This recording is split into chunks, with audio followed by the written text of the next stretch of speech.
তা কমল, অবশেষে তুমিও এই গ্রাম ছেড়ে চলে যাচ্ছ?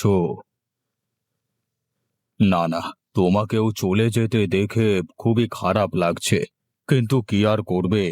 গরিব মানুষ, এই রোদ আর খরা নিয়ে কাজকর্ম করতে না পারলে তো বউ বাচ্চা নিয়ে না খেতে পেয়ে মরতে হবে।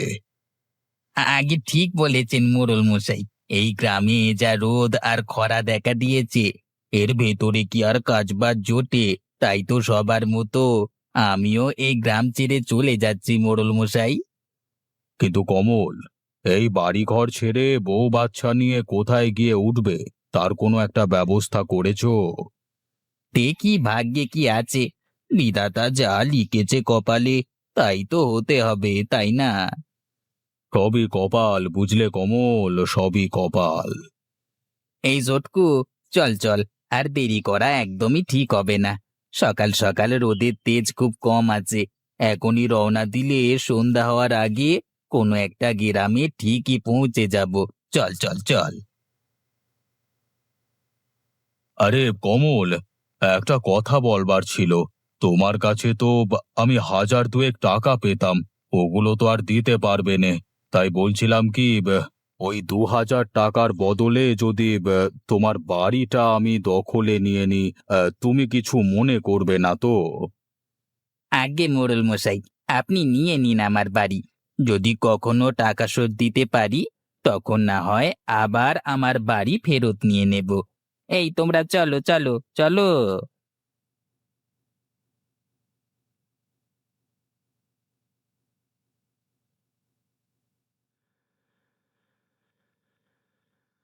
বাপদাদার শেষ ভিটে মাটিটুকু ছেড়ে যেতে যে একেবারেই মন চাইছে না, কিন্তু কি আর করব? এখানে না আছে বৃষ্টি, না আছে পানি, শুধু খা খা রোদ আর খরা। এর মধ্যে তো আর না খেয়ে মরতে পারি না। ঠিক বলেছেন দাদা। এই বাপ দাদার ভিটে ছেড়ে আমারও যেতে একেবারেই মন চাইছে না, কিন্তু বউ বাচ্চার মুখের দিকে তাকিয়ে থাকতেও তো পাচ্ছি না। যদি একটু বৃষ্টি বাদলা হতো, তাহলে গ্রামটায় থাকা যেত, কিন্তু আজকে 2 বছর ধরে কোনো বৃষ্টি বাদলে দেখা নেই। গাছগুলো যেন মরে একেবারে শুকনো কাঠ হয়ে গেছে। এই পরিবেশে কি মানুষ থাকতে পারে, তুমি বলো? সবই বিধাতার খেল গো ভাই, সবই বিধাতার খেল।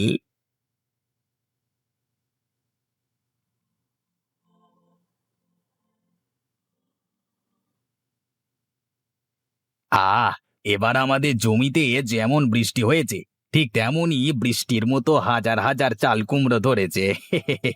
এত চাল কুমড়ো ধরবার কারণই তো আমাদের গ্রামের নাম হলো গিয়ে চাল কুমড়োর নগরী।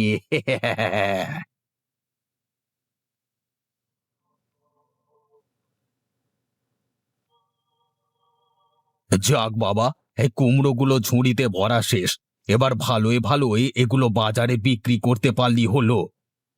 ওগো শোনো, আর চাল কুমড়ো বিক্রি করা শেষে জঙ্গল দিয়ে আসার সময় আমার একটা কাজ করে দিতে হবে। তোমার আবার কি কাজ করবো? হ্যাঁ, শোনো, আর জঙ্গলের পথ দিয়ে আসার সময় আমার জন্য কিছু লতা গাছ নিয়ে এসো। কোমর ব্যথার ঔষধ বানাবো। ও এই কথা। আচ্ছা গিন্নি, ঠিক আছে। সাথে একটা মাছ নিয়ে আসবো না, হ্যাঁ? আজকে চাল কুমড়ো দিয়ে মাছ রান্না করবে আর আমি খাবো, হ্যাঁ। আচ্ছা ঠিক আছে, কিন্তু কোমর ব্যথার লতা পাতা আনতে একদমই ভুলবে না কিন্তু।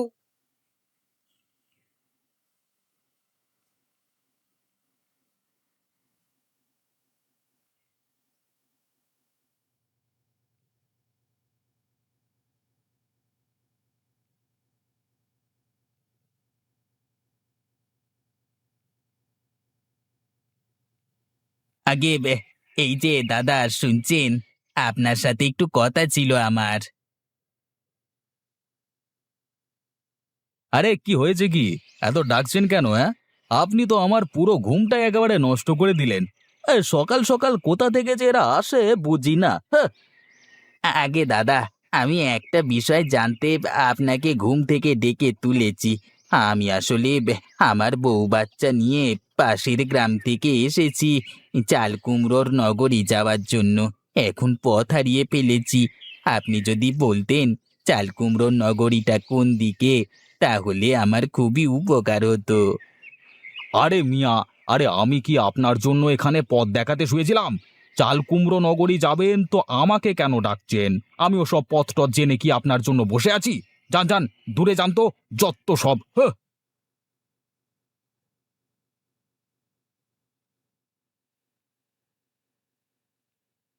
ওগো, লোকটা কিছু বললো? চাল কুমড়ো নগরীটা কোন দিকে গো? না গো গিন্নি, না। লোকটা উল্টে রেগে গেল। চলো চলো, আমরা আর একটু সামনে যাই। ওগো, আমার পা যে একেবারেই চলছে না। আমি যে না খেয়ে আর এক পাও এগোতে পারছি না। এখনই ভেঙে পড়লে চলবে না গিন্নি, তুমি আর একটু ধৈর্য ধরো। এই তো, আর একটু পথ পাড়ি দিলেই আমরা চাল কুমড়ো নগরীতে একটা বাসা ভাড়া নিতে পারবো।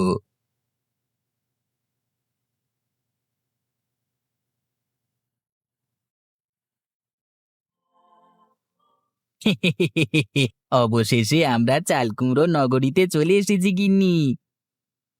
শুনেছি এখানে জমিতে খুব চাল কুমড়ো হয়। তা যে সত্যি কথা, আজ নিজ চোখে না দেখলে বিশ্বাসই করতাম না গিন্নি। হ্যাঁ গো, তুমি ঠিকই বলেছো গো। এই চাল কুমড়োর নগরীটাতে কোনো রোদ নেই, খরা নেই, আছে শুধু বৃষ্টি আর বৃষ্টি। আজ থেকে আমরা এই গ্রামই থাকবো গিন্নি। চলো চলো, এবার ভালো দেখে একটা বাসা ভাড়া নি।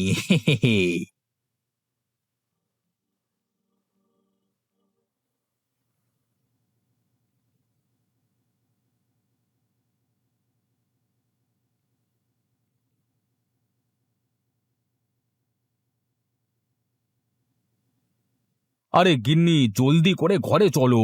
আর রাত তো কম হলো না। আরে তোমার কোমর ব্যথার লতা পাতা তো পেলাম না। ঘরে কিভাবে যাব?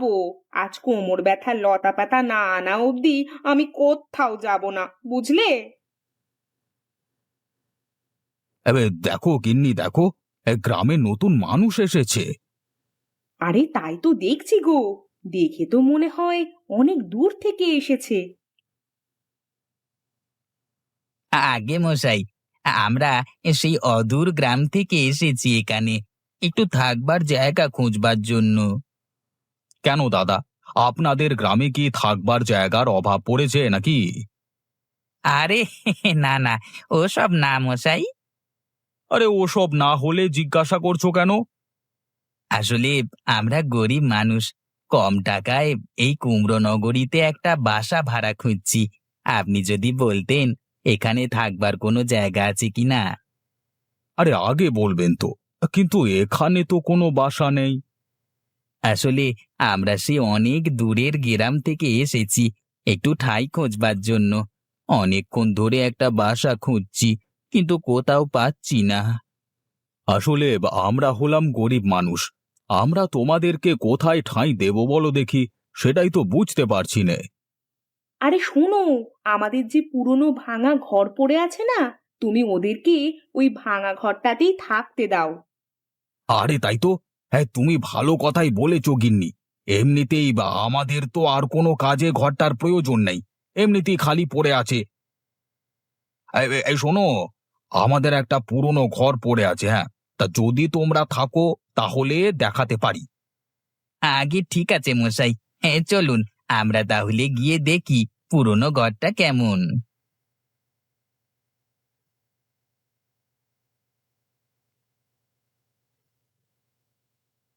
আরে শোনো শোনো, আমাদের এই ঘরখানা পুরনো হলেও অনেক ভালো। আর ভয় পেও না। তুমি যদি চাও তাহলে সেখানে থাকতে পারো, বুঝলে? আরে, আমি তো এরকম একটা বাসাই কম দামে খুঁজছি। হ্যাঁ যাক, তাহলে পেয়ে গেলাম। এখন বলুন মশাই, ভাড়া বাবদ এখন থেকে আপনাকে কত টাকা দিতে হবে? আরে কি যে বলো না। আরে তোমাকে 1 টাকাও দিতে হবে না। যতদিন চাও তুমি ততদিন এই বাড়িতে থাকতে পারবে, বুঝলে?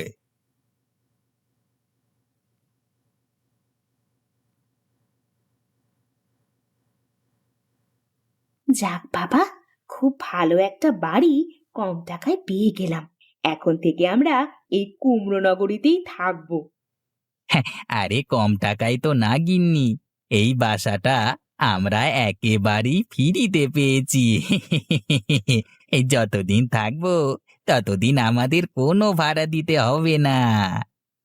বলো কি? তাহলে তো ভালোই হলো। ওগো শোনো, এই লোকদের দেখে খুবই ভালো মানুষ বলে মনে হলো, নয়তো আমাদেরকে তারা বিনামূল্যে বাসা ভাড়া কখনোই দিত না। তা তুমি ঠিকই বলেছ গিন্নি, লোক দুটো ভালো বলি তো আমরা তাদের কাছে জায়গা পেয়েছি। তবে একটা কথা মনে রেখো, আমরা যদি কখনো সুখে শান্তিতে থাকি আর কোনো মানুষ যদি এসে আমাদের কাছে সাহায্য চায়, তাহলে আমরাও তাদেরকে সাহায্য করব, কেমন?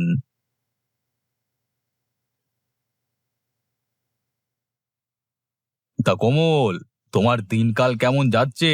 হ্যাঁ, হ্যাঁ, চাল কুমড়ো নগরীতে এসে ভালোই চাল কুমড়ো বিক্রি করছো বাজারে।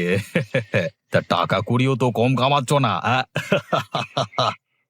আগে আগে সবই আপনার জন্য মশাই। আপনি যদি না থাকতেন তাহলে আজ আমাকে বউ বাচ্চা নিয়ে না খেয়ে মরতে হতো। যে রোদ আর খরার ভয়ে গ্রাম ছেড়ে চলে এসেছি, তাই আজ আমাকে শেষ করে দিত। কিন্তু আপনার কারণেই আজকে আমি সব কিছু পাচ্ছি। আপনাকে যে কি বলে ধন্যবাদ দেব সে ভাষা আমি হারিয়ে ফেলেছি। আরে হয়েছে হয়েছে, এত ধন্যবাদ দিতে হবে না। শুধু বিপদে আপদে অসহায় মানুষদের সাহায্য করলেই হবে। আর বিপদে আপদে কাউকে সাহায্য করাই তো আমাদের মানব সেবা, তাই না?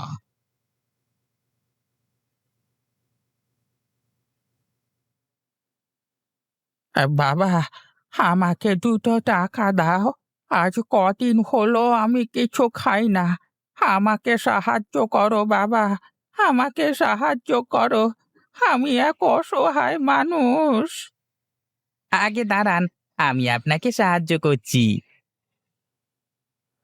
এই নিন বাবা, আপনাকে আমি কিছু টাকা দিলাম। এই টাকা দিয়ে আপনি কিছু কিনে খেয়ে নেবেন, কেমন? বেঁচে থাকো বাবা, বেঁচে থাকো। বিধাতা যেন তোমার মঙ্গল করে, আর তোমার মতো মানুষ যেন প্রতিটি ঘরে ঘরে হয় বাবা। আরে কমল, তুমি তো দেখছি ভালোই মানবসেবী হয়ে গেলে। মানুষকে যখনই দেখো তখনই তাকে সাহায্য করো। এটা কিন্তু আমার কাছে খুবই ভালো লাগে, বুঝলে? জি মশাই, আমি যখন বিপদে পড়েছিলাম তখন আমাকে কিছু মানুষ সাহায্য করেছে আর কিছু মানুষ করেনি।